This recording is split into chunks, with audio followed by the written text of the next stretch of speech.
சொல்லுடி. எனக்கு ஐடி கம்பெனில வேலை கிடைச்சிருக்குடா. Monthly 1 lakh சேலரிடா.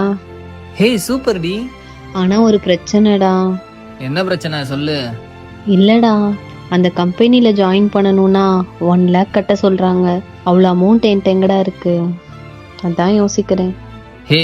இதெல்லாம் ஒரு பிரச்சனையா? நான் பைக் வாங்குறதுக்காண்டி கொஞ்சம் காசு சேர்த்து வச்சிருக்கேன், அதை வச்சு ஜாயின் பண்ணிக்கலாம். அதெல்லாம் வேணாம்டா. நீ வேற நான் வேறயா? ஒழுங்கா வாங்கிக்கோ. அப்படிலாம் இல்லடா.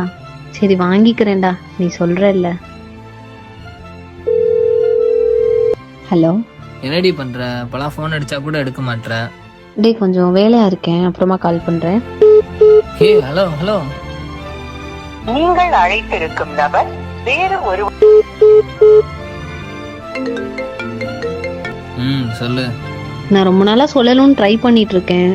நான் இன்னைக்கு சொல்லிடுறேன்டா. சொல்லு. நம்ம 2 பேரும் பிரேக்கப் பண்ணிக்கலாம். என்னடி சொல்ற? நான் என்னடி பண்ணேன்? நீ ஒன்றும் பண்ணலடா. நான் ஒர்க் பண்ற கம்பெனில உள்ள மேனேஜரும் நானும் லவ் பண்றோம். ஸோ அவர் தான் நான் மேரேஜ் பண்ணிக்க போறேன். அப்புறம் எதுக்குடி என்னைய லவ் பண்ண? அவர் மந்த்லி 3 lakh சேலரி வாங்குறாரு. நான் 1.5 lakh சேலரி வாங்கிட்டு இருக்கேன். ஆனா நீ ஏதோ கிடைச்ச வேலையை பார்த்துட்டு உன் பொழப்ப ஓட்டிட்டு இருக்க. உன் கூட நான் வாழ முடியுமா? ஓ ரேஞ்ச் என்ன, ஏன் ரேஞ்ச் என்னடா? ப்ளீஸ் இனி என்னோட லைஃபை டிஸ்டர்ப் பண்ணாத. பாய். Hello hello. நான் பைக் வாங்குறதுக்காண்டி கொஞ்சம் காசு சேர்த்து வச்சிருக்கேன், அதை வச்சு ஜாயின் பண்ணிக்கலாம்.